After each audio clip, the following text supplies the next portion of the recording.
This is Dave Lorden here again, and welcome to Lecture 2 of our 6-lecture series. What I'm talking about this week, this is the first of 2 weeks when we'll be talking about teaching teenagers. And this week we're going to talk about teaching pre-teens and younger teens. That's roughly middle school age in many countries. America and on the continent, they have schools for kids between about the age of 11 and 12 and 14 or 15. Here in Ireland, we divide them between late primary school and early secondary school. So we're talking roughly about people in 5th and 6th class in Ireland up to 1st, 2nd, 3rd year, that kind of age group. So your 11 to 15 age group. So I'm going to be mostly talking about teaching these kids in a school environment. You do get some festival work with kids at this age. A lot of the work is taken up by people who are specifically children's writers. If you're a children's writer, this may be one area that you might want to get into as a teacher. You need to have a little think to yourself about whether you're suitable for teaching children or not. Teaching children is a very different ballgame to teaching adults. There's a lot of challenges involved, and it's not for people who want a quiet life, or people with a short fuse, or people who don't like kids, and maybe all of those things go together. So it's high energy teaching teenagers and young people, and can be very challenging because you meet in the young people, all the different challenges and problems and issues that young people have. They'll come up before you in a creative writing classroom, just the same as they will in any other classroom. So like I say, I'm going to talk mostly about teaching kids in a school environment. So some of what I say will be relevant overall to younger and older teenagers. Okay, age appropriateness in creative writing teaching to teenagers is an important factor to consider. Younger teens and older teens are miles away from each other in many ways, and the first cardinal rule as a teacher of teenagers and preteens is that you don't mix under any circumstances older and younger teenagers. And sometimes I come under pressure from festivals and libraries and schools and all kinds of people to do that, and I don't do that, and I refuse to do that quite simply because the things that older teenagers might bring up in the free, uncensored atmosphere of a creative writing classroom might be something to do with sex, drugs, and rock and roll, and identity is a huge thing among older teenagers and so on. And it's not really appropriate for younger teachers to be in younger teenagers who are possibly prepubescent and so on and so forth, and possibly have parents who would be worried about this type of stuff to mix in. So you don't do that. The first cardinal rule is you don't mix the ages of children, despite the pressure that you might come under. Okay, two different types of teenager. Teaching younger teenagers is one of the most pleasant gigs you can get, generally speaking. Generally speaking, a fairly trouble-free, and disciplinary okay situation when you're teaching younger teenagers. Teaching older teenagers, on the other hand, is something very, very challenging. And again, there's a huge distinction in your older teenager between your whole class group, or your when you've been invited into school, for example, and you're talking to 30 teenagers, and some of them want to be there and some of them don't. And teaching outside the school, where the teachers are what I would refer to generically as kind of talented teens who volunteered to be there. Okay, so there's two different types of teaching and two different ways to approach that. But more about all that later. Next week we will talk, as I say, about teaching older teenagers, and we'll focus then on environments other than school, youth clubs, libraries, summer camps, all that kind of thing. And that's where a lot of the productive work gets done these days. Secondary schools aren't set up to facilitate creativity in teenagers, over the age of 16 when they get into 5th year and 6th year. There's just no work there. You might get a bit of work in TY, but the fact is that every artist in the country, all genres, is looking for work in TY. So it's not as easy to get work in TY as you might think, and a lot of the work is actually outside school in different facilities that deal with teenagers and so on. Okay, so what we're going to do today is I'm going to talk a little bit about teaching style and teaching methods. Okay, again, some of which will be relevant to all ages of teenagers. We're going to go through that in some detail. I'm going to go into basic class structure, which I've applied across the board with younger teenagers, and lesson planning. I'm talking a little bit about lesson planning and general lesson planning and general structure of class and general structure of lesson planning.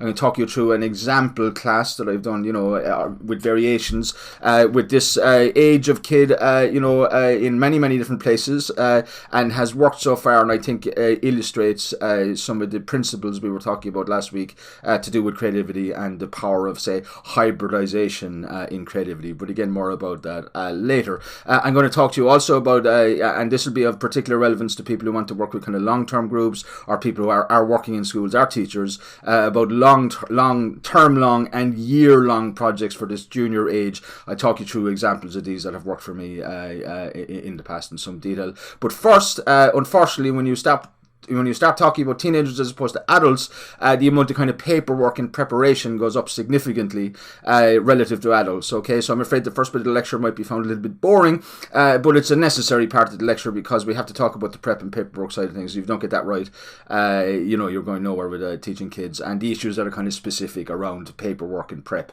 to do with kids. So let's get into that right now, prep and paperwork. Being a good teacher of children's creativity requires a mixture of careful and detailed planning and creative spontaneity and flexibility. So I think one of the phrases I use when I'm thinking about teaching teenagers is a strange sounding phrase, but an appropriate phrase is planned spontaneity, which I've entitled the lecture today. So I'll go on and explain about that. So here are some general practical points about the planning side of it. We'll talk about the spontaneous side of it to an extent later on. Let's talk about the planning side of it for teaching children creativity first. And the number one thing to get out of the way when you're working with children, and this is to do with Ireland but also other countries, is Garda vetting. Okay, you cannot work with children, which means adult people under the age of 18 by law, or vulnerable adults, I should say, if you haven't been Garda vetted at this stage. Now the situation is a little bit crazy at the moment because I'm finding that I'm working for a library system. I have to be vetted by the library and by the particular school that I'm working with, so you're doing two vetting for one job at sometimes, and so a lot of people involved in youth work have to get vetted, once or twice a week. I'm one of those people, so it's a bit of a pain in the butt, but you do have to do it, and I suppose they'll work out the system eventually. It won't be so absurd or time consuming, but at the moment it is. You have to be Garda vetted, and Garda vetting means providing your addresses and so on and so forth to the guards, so they can tell the school that you're not a danger to children, basically, or vulnerable adults. That's number one.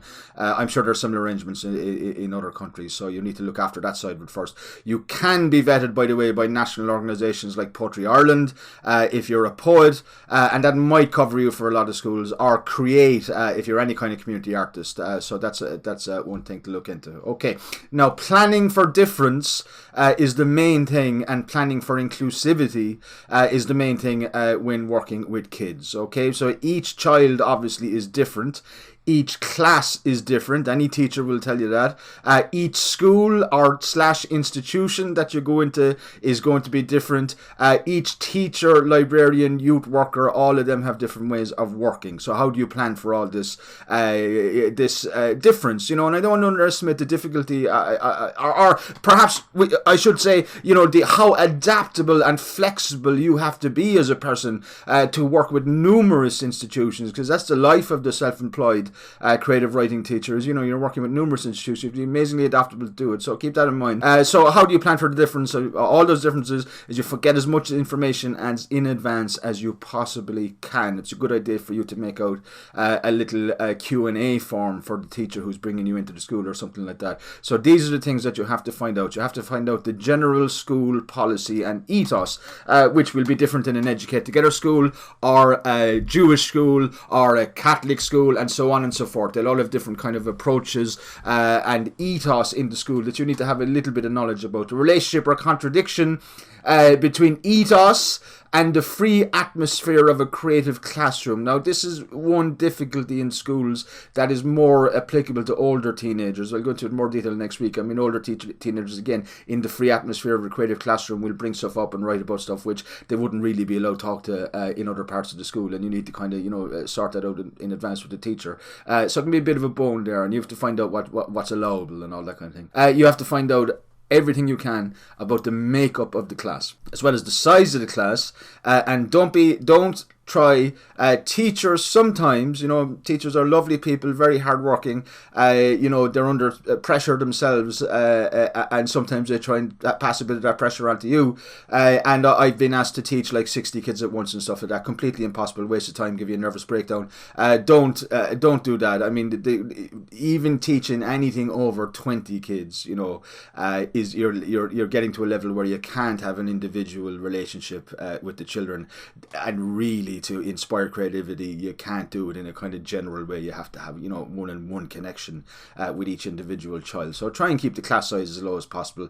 Going into secondary schools, you're probably going to end up with somewhere between 22, 23 and 30, and you'll have to put up with it. But sometimes you will get a teacher who's more sympathetic, or a year head who's more sympathetic and wants to do the thing properly rather than just kind of tick the boxes. And in that case, you want small classes of ideally 12 to 16 kids, because you do need a little bit of numbers. Too low is bad as well. Okay, so you also have to be aware that an all boys school is a totally different kettle of fish to an all girls school. Both of those actually are not too difficult to teach.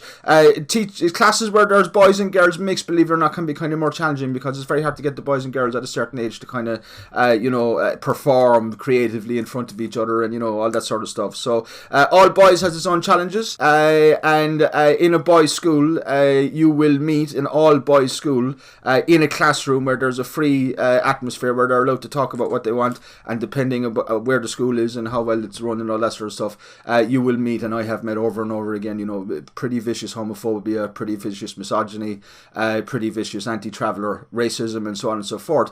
So you need to be prepared for how you're going to deal with that, and just to have that mentally. So you need to talk to the teacher about what kind of discipline issues there are in the classroom, okay, and how you're going to deal with those. You need to know about literacy levels is very important. Is there somebody in the class or anybody in the class with dyslexia? Are there people that are kind of behind or that need extra support on their literacy? So that you're not asking people to write that can't write, okay? Or you're not, because it can be a very embarrassing situation if you don't know that the child has something wrong with them and you think they're being cheeky or whatever. So you need to know in detail about that sort of stuff, knowing these facts. Any kind of special needs you need to know about. If you're going to be in with a couple of kids that are autistic, or a kid that's autistic, or several special needs kids at once, as often will happen, you'll usually have your SNA in the room with you, and that's a great help. But sometimes you don't, and sometimes you have to deal with a kid who's jumping up and down and possibly being a bit abusive to you or whatever, and it's because they're of a special need they have rather than cheeky. So it's good to know the difference, because that makes a difference. Okay, a class plan for a class obviously with a low literacy level will obviously have to be immensely different to one with a high literacy level. Now, I often work in schools with kids that would have a fairly low literacy level, and we work on storytelling, for example, and anecdotes, and we create stuff together, and we do performance and things like that. And I really remove completely the pressure on the individual to kind of write a poem or a story or anything like that with a low literacy level class, and that's very important. With a high literacy level class, you can, and with kids who are really, really into writing and want to be writers, again, you do another thing. Okay. If you don't know things about class level, literacy level, behaviour, gender makeup, all the different issues that you need to know about before you go into a class, your class plan will very possibly fail and go belly up, and standing there in front of kids that are just simply not cooperating with you and you don't know what to say to them is a horrible experience, and I wouldn't recommend it. And planning and knowing in advance will help you there. Okay, you need to know about audiovisual and consent around that. Okay, the world now is a multimedia world, and for your own sake, for your own records, you need to be photographing and recording to a certain extent what you're doing. Photographing your blackboard, for example, is very important, or sharing pictures of kids enjoying themselves and stuff like that, or making videos with the kids, as the case might be, as the teenagers get older. And schools need to have that sorted for you in advance, because parental consent is needed for something like that. Okay, if you do that, you don't have to. Now, schools sometimes won't provide information like that, in which case you are kind of, you're not kind of responsible for anything then if they're not helping out. So you have to go ahead with your work as you're a self-employed person, but do try and get as much info out of them as possible, because it all makes a difference to how the class should be planned. Okay, you could, and another thing to really watch out for in schools overall is what happened to me once in an inner city school in Dublin, which is a very disadvantaged to school, all for girls, and where I'd been working for a couple of years and having a really, really good creative time with the kids. On this third year that I went in there, the principal brought them down. She roared and shouted at them, for a good 5 minutes before they went into me. And of course, I was the enemy then straight away, and I had not got an absolute hope. Okay, so if the kids associate you in any way with the disciplinary side of teaching, then you're not going to get on with them. So it's very important that if there is an adult, another teacher in the room with you, if you're vetted, there's not necessary, but but sometimes schools want to observe, okay, which is fair enough because the teachers might want to learn themselves. It's very important that it's not a teacher that the kids don't like, or a teacher that is associated with disciplinarianism in the school, because the kids just won't come out of themselves then, they'll refuse to cooperate. So a good contact person in the school, and somebody who the kids like, often they like the English teacher, or the pastoral care person or something like that. In a school is usually somebody who's liked by the kids. The person who's looking after the discipline is usually, not too popular. So you don't associate yourself with the disciplinary side of things in any way. Okay. You need also to talk to teachers in the schools for particular genres they want you to write in, or particular outcomes. There's work going in schools, for example, during an anti-bullying week, where they might want the kids to produce an anti-bullying, poem or story or something like that, and of course you work within what the school wants you to do there. And just going back over something which we talked about last week, which is outcome. And no matter how small, how short or how low level the class, you're going to have something coming out of it. You need to plan an outcome for the kids, whether they're all going to have their own little poem, or you're going to record them all saying a little poem together, or, they're going to write a song, or they're going to write a chain story, or all of the different things you can do with them. But you have to do something. So plan your outcome based on what you know about the level of the class and the makeup of the class, and work backwards from that in terms of planning, okay, with flexibility, obviously, okay. I've already talked about not mixing the ages. Okay, how long should you work with kids? You can do all day with them if you want, depending on the level of the kids. Okay, 40 minutes is too short. Okay, simply for a creative writing lesson plan. I mean, between warm-ups, production, feedback, all of that sort of stuff that's going to happen in the class, you haven't got time in 40 minutes. So you need at least a double class, and a double class is tough going, to get really anything out right. An hour and a half is better, and if you can spend up to 3 hours with the kids and break it up a little bit and give them breaks, that's even better again. Okay, but I'd say an hour and a half kind of minimum time. Okay, so that's basically pre-work, that's paperwork, very important, because there's no point in going into a school, very complicated places with very complicated bunches of kids in front of you, and you need to have as much of a handle on those complications as you can before you go into a school, which is not for the lily-livered, I have to say. Okay, working with kids is tough. Okay, and it's even tougher when you're trying to facilitate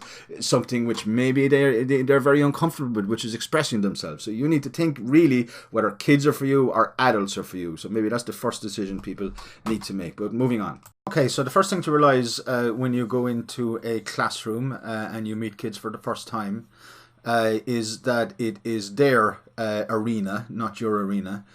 So the onus is on you to, if you like, come down to their level or adapt yourself to their environment rather than them adapting themselves to you, if you like. Okay, so that thing we talked about last week about being client-centered and, doing things and writing about things and creating about things which are of interest to the kids themselves and which they're involved in themselves is very important. But before we get on to that, the first thing you have to do is to kind of ingratiate yourself, or to put yourself on side with the children and to make sure that there's a good atmosphere, good productive atmosphere where everybody feels kind of comfortable joining in and saying their piece and all that kind of stuff. Okay, so overall I would call the first few minutes with the kids very, very important, and I would call the type of method that I would use, and a lot of children's entertainers, and you do have to entertain kids to get on side with them,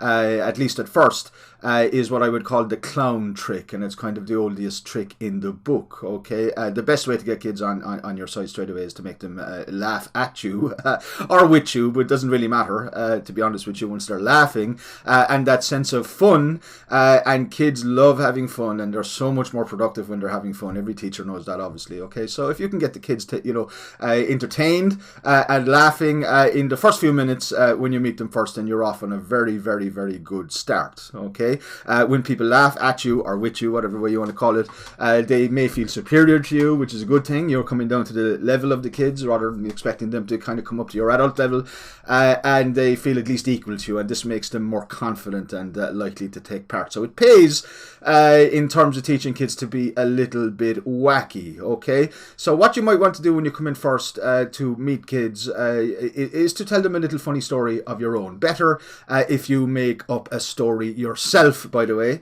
and that it's funny and entertaining and so on and so forth and all that kind of thing. Okay, you make yourself look a little bit silly. Sometimes, say if you're going into a school at Halloween or something like that, dress up, as a witch or a wizard or whatever you like to do. Any kind of storytelling props are kind of good to get that kind of fun and entertaining and productive atmosphere going in the school. One thing I always do when I meet kids for the first time is I tell an awful lot of obvious lies about myself. I tell them I'm 600 years old. I tell them I'm, from the planet Zog or whatever it is, and that gets them going and gets them into the atmosphere where they'll be comfortable telling lies themselves, and going back to the fact that basically what we're doing when we're telling stories and poems and stuff, that is in the senses we're making things up. And remember, you're going against the grain in a school environment there, because kids are always told not to be making stuff up or telling lies, and you're telling them to go the other way. So make that a part of what you're doing very quickly. A game I sometimes get the kids to play to start off, for example, is to get them to ask me questions. Kids are very curious about you. They'll ask you questions like, for example, are you married? The answer to which you should say yes to 17 different people who or whatever. Tell them lies, outlandish, silly, stupid lies about yourself. You have 42 brothers and 62 sisters, etc., etc., etc., etc., and that kind of gets them relaxed. Then, okay. I would play that game with them and try and get as many people as I can to ask me questions, in which case I'm kind of learning about which kids are the most forward and which kids need to be kind of teamed up with the forward kids to get them moving. So you're profiling. Remember we talked about profiling. You're also profiling how things are going to work for the rest of the class when you're getting in there first, and you're keeping a very, very sharp eye on what's going on with the different kids. Okay, a game you can then play with them is to tell them to write down two things about themselves, one thing that is true, okay, and one thing that's a lie, and you go around the class and everybody's made up something about themselves, and you're into the creative atmosphere. And I will say that when you meet kids for the first time, and if you're only meeting them for a once-off period, if you're going into them for an hour and a half or something like that, then the emphasis really very much for at least half the class, and maybe the whole lot depending, is on whole class activities, and then building down to group activities where the kids are matched up, according to their different skills and things like that. And at the end, towards the end, then you can start looking at getting the individuals to produce something. But start with a whole class activity, like getting them to tell lies or make up a story altogether, which I will give an example of now. Okay, so I'm going to run you through a class I taught, and I often teach, and which worked really well, and which illustrates some of the principles I've been talking about in terms of teaching. So this is a class I taught a couple of years ago in Scoil Joseph Vera, which for our non-Irish listeners is just Irish for Joseph and Mary, in St. Mary's Place in inner city Dublin, just off Dorset Street, which is inner city Dublin. It was all girls class, public school, not a private school, and there were 17 girls, and they were 5th and 6th class. Okay, so when I walked in first, I asked them to guess where I was coming, and I kind of hammed up the Cork accent like that a little bit to make myself a little bit of funny, and I explained to them, after a while they guessed I was from Cork, and I explained to them about the time years ago when a troll, an elf and a giant chicken stole into the helium balloon factory in Cork City and released zillions of tons of helium into the Cork atmosphere, and that's why Cork people talk the way we do, like crazy birds. Okay, so they were all mad laughing at me at that stage, and we had good crack, and I've used the same kind of story all the way up to your third years, really. It'll be effective. Then I told them that what we were going to be doing in the class was telling lies, and I asked them, was there any good liars in the class, and there was a shot of hands went up, and that taught me a couple of things. things, you know, they're very comfortable in front of the teacher in that case. Okay, if I go into a school and I go to them, you know, is any good liars here, and they're all looking around at each other going, I don't know, then, you know, the atmosphere isn't so good. You kind of tell straight away there. So I said, look, any good lies? Good for them, put the hand up, brilliant, excellent. Okay, I said, let's start with the poor old truth, and let you tell me something you did last weekend. And a girl in the front row piped up, and we're doing whole class, remember, you're addressing the whole class, you're not singling out children. The girl in the front row says, I went to my cousin's and I had pizza. And I said, what was on the pizza? I said to her. She said, pepperoni and salami, said the other girl beside her. And then I said, can someone tell me a good lie, you know, to make the story better? I said, she broke her ankle, sir, said the girl, you know, from the back of the class, say. But it's fixed now, I said. I just responded like that quickly. So you got to be quite spontaneous and respond pretty quickly. A miracle, I said. Who performed the miracle? And she said, another girl said, a wizard, sir. And I said, of course, where was the wizard from? You know, keep asking questions. You know, ask questions, you build a story. One way to build a story really quickly is just throw back questions about whatever comes out to you. So I asked the question, where is this wizard we've just invented from? And some other girl piped up and said Sligo. And I said, what was his name? And another girl piped up and said McGrain was his name. I said, how tall was he? And then another girl said 2 feet. Okay, says I. I said, I know him well. He's a very nice wizard. Stop it there now. I said, I want everybody. So you move it on then. Right? You move it on and you get them to do something. So I said, stop it there now. I want everyone to draw a picture of their own wizard. What do we need in a wizard picture? I said, a beard, said the girl. Okay? And a hat, said another girl. And glasses, said another girl. Okay, so every wizard, I said, have to have a beard and a hat and glasses. But everybody must draw their own version and their own type of glasses and their own type of a beard and so on and so forth. Okay? So all the girls, 17 girls, said about drawing wizards of their own invention. Okay? And I said, they've got to be something, you got to cross something with them. It's got to be a wizard, and this is the principle of hybridity. Hybridity is the engine of creation of all kinds, okay? So this is where you bring in the hybridizing effect. You say, okay, it's a wizard, but you got to cross that wizard with something like, you know, whatever you like, I said, but cross it with an object like a light. So it's a light wizard, okay? Or cross it with an animal, so it's a dog wizard. Cross it with a guitar, one girl did, okay? So one girl came up with a trizzard, which was a cross between a troll and a wizard. I saw the picture of that. Another girl came across with a gwizard, which is a wizard that plays the guitar. Another come up with a lizard, which is a lizard wizard. And then a lady gazard. Somebody crossed it with Lady Gazard. We got a wizarse, which was a cross between a horse and a wizard. A wizire, which is a cross between a vampire and a wizard. Now, because I did that very simple trick of making them take two things that they already knew and put them together to make something. Remember, put two things together that haven't been put together before to be creative. To create something new and original. Everybody in the class then had got really, had been creative and were feeling happy about it, okay? And then I said that each of the wizards, I said, has to have their own magic objects, okay? So make them a necklace, okay, for example, to do time travel, or give it magic glasses so it can see through walls. So that got them going for another little while, okay? And then I asked the girls all to give their wizard a speech bubble and something to say. Okay, so again to the writing part then, so the wizard starts to talking, and this is taking place over about 30 minutes. And to round off, I asked them to turn the page around, write a little description of their wizard on the back, their age, their origin, their magic powers, all that sort of stuff. And this all took about 40 minutes, and the kids then came up and they read back about their wizard to each other, and they showed the picture of the wizard to each other, and there was great clap and uproarious fun and all that kind of stuff. Okay, obviously something like that's going to work better with your 5th, 6th class first years, but you can still do it with 2nd and 3rd years. You can kind of talk to the teacher about what sort of stuff is suitable with them. Okay, a couple of points about that exercise, okay, which is a once-off that you can do in your own version, basically with kids anytime you want. So the story comes from kids themselves, their lives, their interests, the Lady Gaga, okay, and so on and so forth. And I don't think I could name a song by Lady Gaga, but I have a vague idea who she is, and it's up to the kids. I'd say again, up to the kids about what they want to write about, their environment, their culture. It's very important to personalize and subjectify the creative experience for kids in that way. So it's stuff that they're familiar from their cultural world, which changes all the time with kids. 1 year it's vampires and the next year it's wizards, as they say. But they'll tell you what they're into. You don't really know until you meet them. And it's a real easy way for them into creativity, because they're just doing this hybridizing thing. They're taking stuff from their world and they're putting it around and they're creating new things. You give the easiest possible. Okay, and this was a sort of the beginning of what you might call a world world building exercise where the kids start to create their own world as individuals in their little groups, okay? And they employ that hybridizing dynamic, and you can carry on then for a whole term or for 6 weeks or 8 weeks, and you can keep going with that world that they've started to build. You can get them to do a map of the world that they've started to build, for example.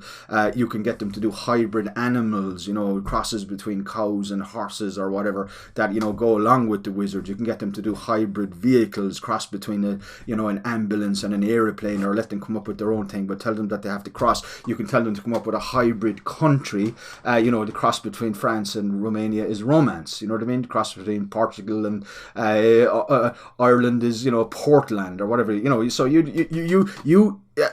give the example, and then you let them come up with their own. And then you get them to do a map of the country, and, a proper map where there's forests and lakes and, magic creatures and bridges you have to cross and all that sort of stuff. That kind of map building, kids really, really, really love making maps, and it's something that they really like to do together, and it's so much more fun for them. It's their map of a country that they're all just making up together. And then you get into the story telling, okay? As you're going on, you get them to build up their story. And they've set. We'll talk about. I'm going to do a little bit about basic story structure in the lecture in a couple of minutes, but just keep that in mind. Okay, so for example, the wizard journeys across the country on a quest. Okay, and the nature of that quest, what the quest is about, the obstacles that they come up against, the challenges they come up against, whether they succeed or they fail, can be the subject of, a term long, or if you like, a year long building up a creative portfolio where in their groups and as individuals they've invented a world, they've invented characters which are, the antagonists or enemies of those characters. They've invented quests, they've invented new animals and all sorts of things, and all of these start to grow into a kind of imaginary world in the brain of the child, and the child's imagination is working on those, not just when you're in front of them in the class, but if the class is going well, when they're outside the class and they come to it with great enthusiasm, because you've given them those tools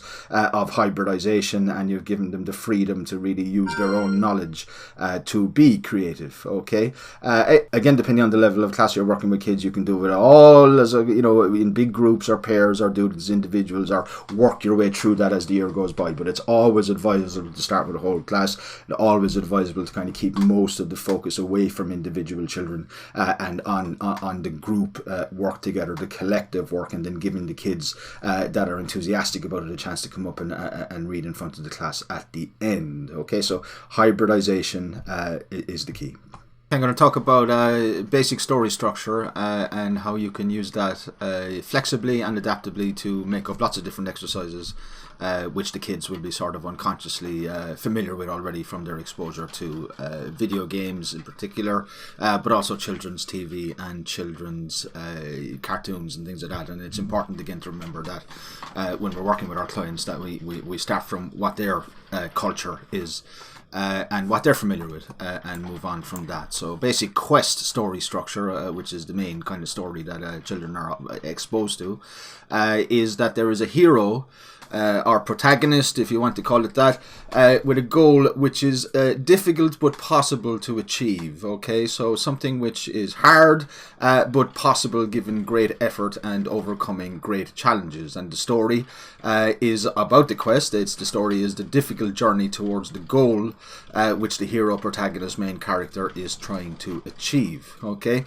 now on the way, you can explain all this to the kids, and then you can say, when we're making up our story, we want our hero to prove their heroism, to prove that they're heroes by overcoming the different types of obstacles that are to be found in quest stories. And there are three basic types of obstacle which you find in those kind of stories.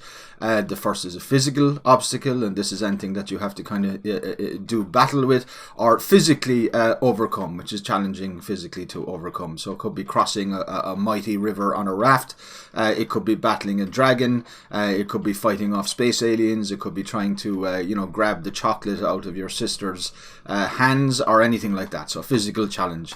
The intellectual challenge, again, that really just means riddles. Okay, kids will be very much familiar with that from reading fantasy and Harry Potter and all that. So riddles, trying to get out of mazes, trying to get out of locked rooms, anything which is primarily an intellectual challenge. It goes right back to the beginning of storytelling, really, with the Sphinx. And Oedipus's journey through Egypt. He meets the Sphinx, and the Sphinx is surrounded by the bones of those it has already devoured, who could not answer the riddle of the Sphinx. The riddle of the Sphinx is, as most of you probably know, is how many, what walks in the morning on 4 legs, in the afternoon on 2 legs, and the evening on 3 legs. And you might want to tell that to the kids as an example. And the answer is human beings. And Oedipus got it right.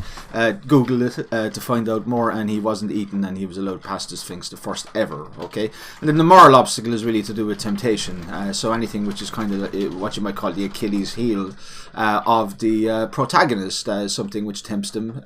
Could be anything from, in kids' case, chocolate might be a good one, or something like that. Anything that kind of diverts, or is an attempt to divert the character from their main path by feeding into their own kind of weaknesses, if you like.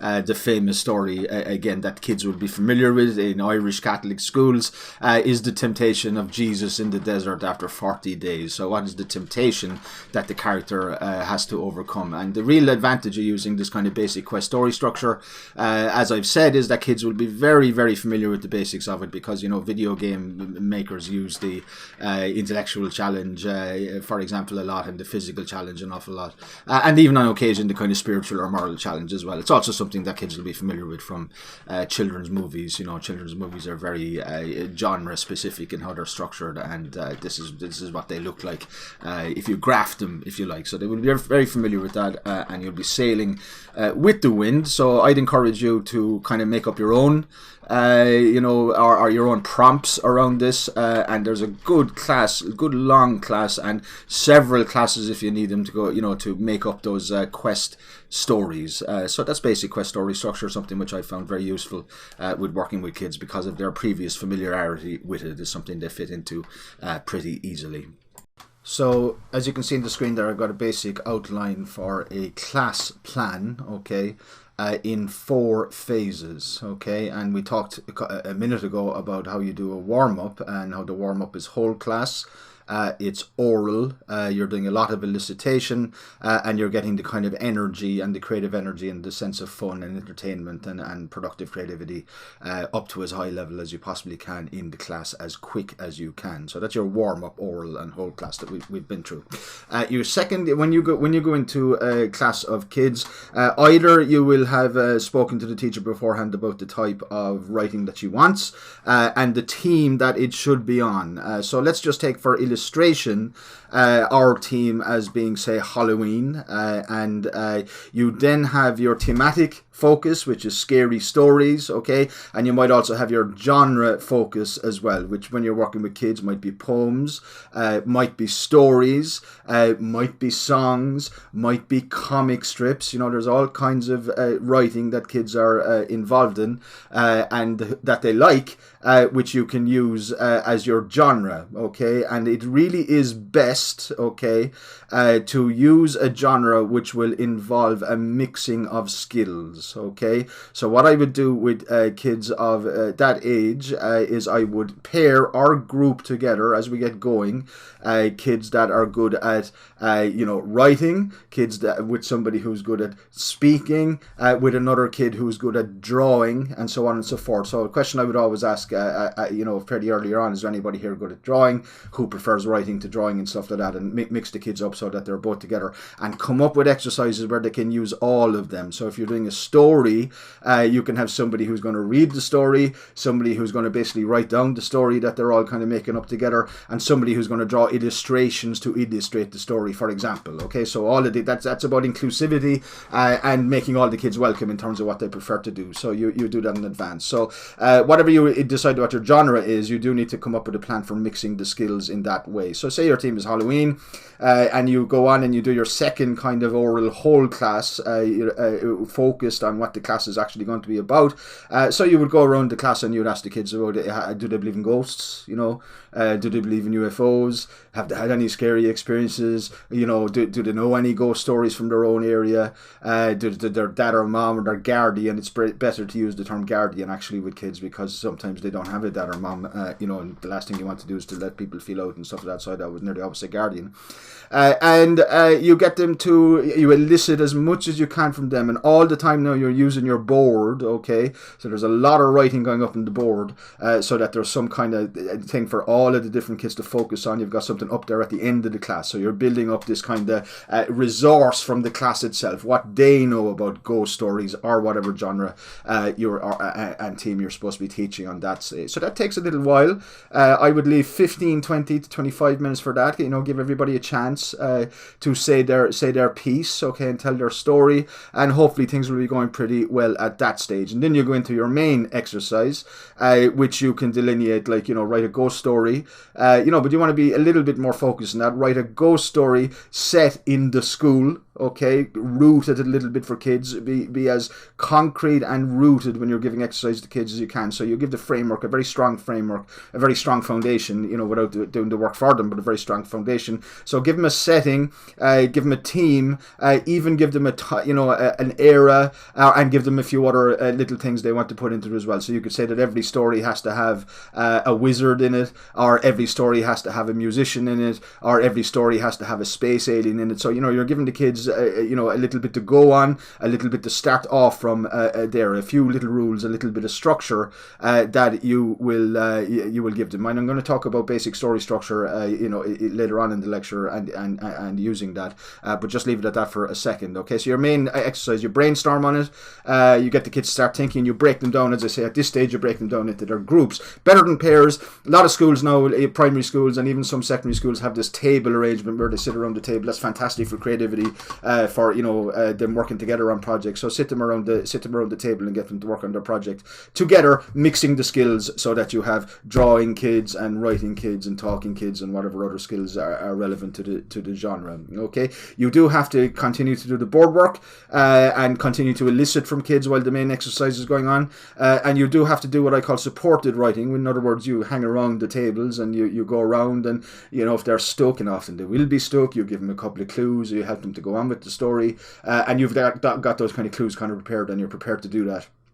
Is very important as well. So at this stage, you're circling around and you're sending the kids in the right direction, and you're encouraging them, and you're giving them clues and that sort of stuff. And that again is another 20-25 minutes before you have something kind of ready. And the last thing that you do in a one-off class, and in every class you do really, if you can fit it in, is give the chance to kids to display, to perform, to feedback, and to read their little piece to the audience. Okay, a lot of kids won't do that, but a lot of kids will absolutely love it. Okay, and you really want to get the kids feeling good about their pieces, and how you're not, by the way, a literary critic as a creative writing teacher, certainly not with children, and the focus in a one-off class in particular is not kind of raising the literary standards of the kids, but it's on them enjoying themselves and feeling good about being creative.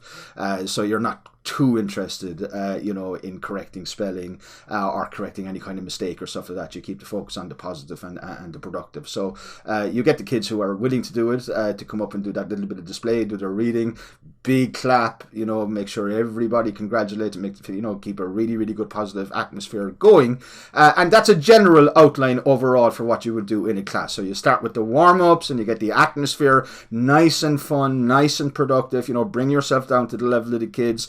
You then move on to your specific team and your specific genre for the class, and you set your their exercise after doing a bit of brainstorming, and you get them into the exercise, and you roam around the classroom and you help them as much as you can, you support them as much as you can, and then when you're pretty sure they're finished, you get them, whoever wants to come up to the front of the class and read their story back and get their clap and stuff like that. And that has worked, successfully for me. That structure, broadly speaking, has worked successfully for me numerous times. Okay, now just going back over warm-ups, I've talked about one type of warm-up, but just a couple of genre-specific warm-ups before I move on. I would use what I call motto poems on the board, and I've just put a couple up there for you, and I think to get kids thinking about particular genres, it's a good idea to have a little motto poem. So here's my performance poetry motto poem, which I would sometimes teach to younger teenagers, mostly older teenagers, but I've got expression, emotion, memory, rhyme, rhythm, melody, pride, respect, solidarity, and you can talk about how all of those things relate to, say, performance poetry as a genre. You can make up your own one for any other genre that you're doing. You can make up a little poem about ghost stories, just with the main elements of them, and focus kids on that on the board when you move on to your genre specific second part of the class. You've another one there, the freedom motto poem. That's just again for kids to start thinking about the freedom exercise, which we covered in the last lecture. But again, for any exercise you're doing, any team you're doing, make up a little poem, little rhyme, put it up on the board, and get the kids to start thinking about that. So a little warm-up exercise like that, as well as your kind of jokey stuff, to get people focused and to get the kids thinking and moving, and that should get you going pretty well. Like I say, that basic story structure can be adapted to a whole number of exercises, and to help you to do that, I would recommend that you consult children's literature, fairy tales, and some of the more contemporary writers of some of the films, just to make sure that you have a real good sense of the story structure that kids are familiar with. Now, an awful lot of the good teaching that we do with younger teens is, like I say, adapting creatively cultural experiences that they're already familiar with, and one of these I'm going to move on to now, and the rest of the lecture I'm going to be talking about different exercises and projects you can do with younger kids that have worked for me. I do encourage you to come up with your own exercises, and certainly to adapt these exercises to suit your own circumstances and so on, because you will stay in the game longer, basically, because you will be creative yourself if you make up your own. But nonetheless, you're free to use these and and adapt them as you can, but again, try and come up with your own. Okay, so the first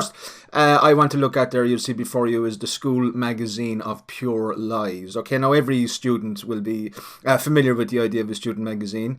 Normally they're extremely boring publications, very little creative to do with them at all, and they only involve a small amount of the students, usually the teachers' pets or whatever, and they're kind of a waste of time creatively. Though they may raise money for charity or whatever, but but you can change that, and the way you change it is you make it a magazine of basically lies. Fake news now is what it might be called as well. Okay, fake news is a great topic to do with slightly older teenagers, but you might talk about just lies with younger teenagers. So this exercise that I'm going to describe now is client-centered. It starts with what the young people are interested in themselves. It involves mixed skills, because we're talking about a multimedia publication, effectively. Because of those two things, it's inclusive. Okay, kids are going to be talking about stuff that they all know about, and they're going to be able to mix their skills into production of a magazine. It's collaborative, which is very important. Again, coming back to what I've been talking about in the last lecture about getting people to work together, so they get a kind of a group flow going, and all of the individuals come forward much quicker in that case. Okay, and also because actually most creativity is collaborative. The single writer on their own is a very tiny minority of the creative writing profession, even though they're they get most of the coverage and all that kind of thing. It's skill building as well as being skill mixing, as I said, and kids will have a chance to use skills in a creative way that they've built up in school. It's outcome focused. Of course, you have to have a magazine at the end of the project, and very importantly for young kids in particular, in your 5th and 6th, 1st, 2nd and 3rd years, it enables display in the sense that the magazine can be sold on and launched and all that sort of stuff, so the kids bring in the whole community at the end, and the whole school community comes in and congratulates them, and they feel good, and perhaps they raise money for charity or whatever it might be. So you brainstorm. First thing you do with this quite simply is you go that client-centered route, and you brainstorm with the students, asking them to tell you what their favorite things are. Okay, so this will normally kids, depending on what kind of form they're in, or you get a different answer on different days maybe, but they might say chocolate.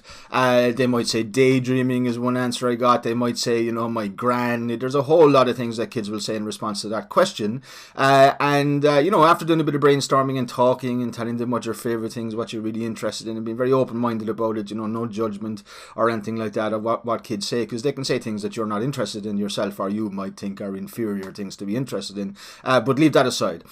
So then you make them the correspondent for the thing that they've displayed an interest in. So for example, you have a chocolate correspondent and you have a daydreaming correspondent, and then you simply brainstorm some headlines for articles they might write as correspondence for these things. Okay, so the chocolate correspondent may go off and interview the god of chocolate, for example, or the daydreaming correspondent may review the daydreams of a few of their classmates and things like that. So, be creative in terms of what you get them to write about, and kids will get into it then. So you set them a task of writing a short article based on the, whatever they're the correspondent for. Now, stopping here, you will have kids in the class who aren't great at writing. You'll have kids in the class who prefer drawing. Dyslexia kids can often be very good drawers, by the way. So, you want to give an option. You write an article, or you work together with a person writing an article. You don't say, can any dyslexic person put up their hand or anything like that, but you just give the option of working with the different skill that they're comfortable with. Okay, so like I say, some children will prefer to be illustrators or photographers, or all kinds of things you can do with a magazine,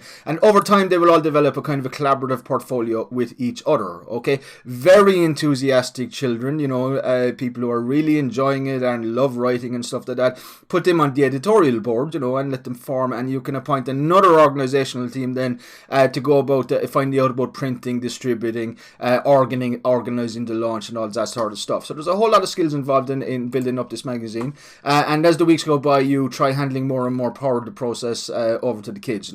Put them completely in charge if you can, and at the end hold the launch organised by the kids, perhaps with a charity nominated by the kids or whatever, just to say this is a very attractive project for mainstream schools. They often go for something like that because it combines a number of tasks, and could even be proposed as an enterprise project because, there's business involved in selling a magazine, and certainly it's a combination of enterprise and imagination, and the kids I've done this with have really, really enjoyed it because they've been let go to talk and think about their own stuff, so that principle of being client-centered in terms of our class content, once you get that into your head, then, especially with kids, it doesn't matter so much with adults, but it does with kids matter that the culture that they're familiar with is what you build whatever your project is out. Okay, so this is a beautiful project that I've done several times, and very suited to, I found it very successful in inner city schools and rural schools and places where there's kind of communities that have been around for a long time, and places where there might be the vestiges of an oral tradition, places where a lot of the kids will be better talkers than they are writers, and so on and so forth.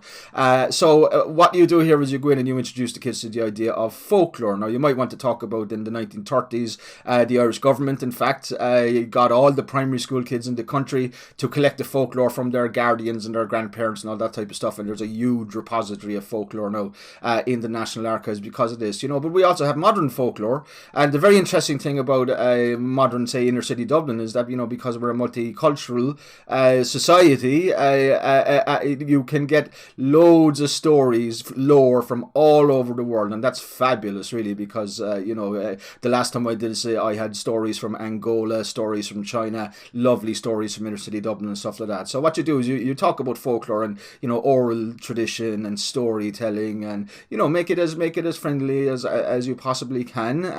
Be the storyteller if you like, and give them the job then of collecting lore from their family or neighbourhood. Okay, simply they ask their granny or their neighbour, what happened in this area? What's the most interesting thing that happened in this area before I was born? Say take Dolphin's Barn in Dublin. Dolphin's Barn was bombed in World War II, believe it or not. So there's a lot of lore around that, for example. Okay, so there's a whole lot of things that happen in the history of a community, which aren't entirely covered, shall we say, by the mainstream media, but will remain in some form in oral culture. Okay, so they collect the stories in the neighbourhood. Perhaps on a team, you might want to do ghost stories of Cork City or ghost stories of Brooklyn, or whatever, wherever you're sitting yourself. Okay, to move the project on, then you make a little book. Okay, and you have you you use mapping in the introduction to the book, and instead of a sort of a list of contents, you have a map at the start with a page number and so on. So you integrate the map into it, and you involve the kids with the map making as well. And like I said, they love map making, kids. So you have, or if you have the skills, or anybody has the skills, an interactive multimedia map that they can access online. Now, I'm going to talk more about multimedia teaching next week when we're talking about older teenagers. It's not so important to be a multimedia teacher with younger kids like we're talking about this week, but once you get over the junior cert age, once you get up to 15 or 16, if you're not actually using multimedia, you're not being client-centered. Simple as that.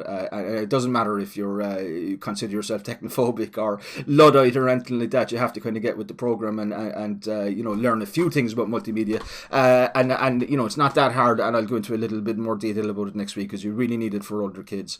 And as time goes by, you're going to need it for everybody, because kids grow up basically, and literature is changing from a written to digital basically. Okay. So this story mapping is a great whole class school project and is inclusive of kids with low literacy skills. So everybody in the whole class or the whole school can get involved in this. Okay. And I do recommend this one. Great fun and a great contribution to community as well, I should add. Okay. Now, another thing that I like doing, and I've tried with younger kids and I've tried with older kids and is adaptable and flexible, is a thing called speech choir. Now, you mightn't have heard of that because we don't do it in Ireland, and I don't think they do it in England. I don't think they do it kind of much in the United States, except among the Spanish-speaking community. It's a very popular form of youth cultural activity in Spanish-speaking countries. My poem, my anti-bullying poem, Because I'm Human, which I wrote a number of years ago for children, and made a video of, as you can see there, a frame from it, is on the official education system as a speech choir piece in several Spanish-speaking countries. And what the speech choir is basically a cross between poetry, choir, and drama. Okay, so what I've done is I've taken poems and I've given them to kids as groups first, groups of 3 or 4, to come up with ways of performing those pieces or acting them out. Okay, learning by heart and then acting them out. And then I've also done whole class stuff where the kids have perhaps written poems themselves under my guidance, or else taken poems from famous or interesting children's writers and performed those. This is a collective performance of a poem that's meaningful from them. It's very important to be client-centered here again. The poem has to be meaningful to the kids themselves, not something that you think is a great poem. Again, keep your own tastes really outside the door, because the kids are under no obligation to share your own literary tastes. So it's very important to think about them. So the poem must be meaningful to them. And then again, we'll talk a little bit more about multimedia next week, but this is suitable for video, YouTubing, performance, even inter-class competitions, anything like that. Okay, great fun speech choir. Kids seem to really, really go for it. Okay, so again, something that I recommend to you and to anybody who's teaching with young children. Finally, and this is something that you can pick up a bit of work at festivals as well as from schools, and these are author-based workshops. Okay, you can see these are author-based workshops, and you can see the advertisement for one of mine there last year, which during Roald Dahl Centenary, which is a multimedia writing workshop. Again, multimedia is a big thing in creative writing teaching, and I will go into it, how to get into it a little bit more next week. So what I did was I got them to design a poster based on their own favourite revolting rhyme by Roald Dahl. Most of the kids were already familiar with that. And they did that, and then I did a writing and drawing exercise, and very much a supported exercise, because I was dealing here with, these 5th, 6th, 4th class even, and first years, up to first years, and very much a supported writing. They wrote their own rhymes, their own revolting rhymes, and you can see an example of that up on the board there. And then I used apps on my iPad to turn those drawings into illustrations and posters, and I projected those on a big screen, and the kids went up and they talked about their own design and how they came up with it and all that, and they absolutely loved it. Okay, so if you can come up with an author-based workshop, you're working in the cultural territory of the kids themselves, you're coming down to their level, you're being client-centered, and then if you can turn that into a series of exercises which mixes the drawing skills with the writing skills, hugely important for this age, as I keep saying, and then gives them a chance to show off afterwards. And people mightn't like that word show off, but anthropology anthropologists, who study the history of art and the emergence of art, which is something that evolves, not something that comes into being sort of coterminously with human beings, but evolves quite late in human history. And showing off is at the heart of art, basically display and performance and showing off. So you encourage showing off. Positive showing off is what that is. Okay, so that's the end of this week's lecture. Next week I'm going to move on to the more complicated, more challenging, and to be honest, more rewarding issue of your pre-adult teenagers, you're 15, 16, 17, you're post-pubescent, they've gone through puberty, and they are living the lives of teenagers, so their whole culture is very different often to the culture of younger kids, one of the reasons we separate them. So I look forward to talking about that to you in the next lecture, and I will also see you shortly for the live Q&A, which goes out this Wednesday night at 8 o'clock on Dave Lorden Creativity Webs or on Facebook. Okay, see you then. Thanks very much.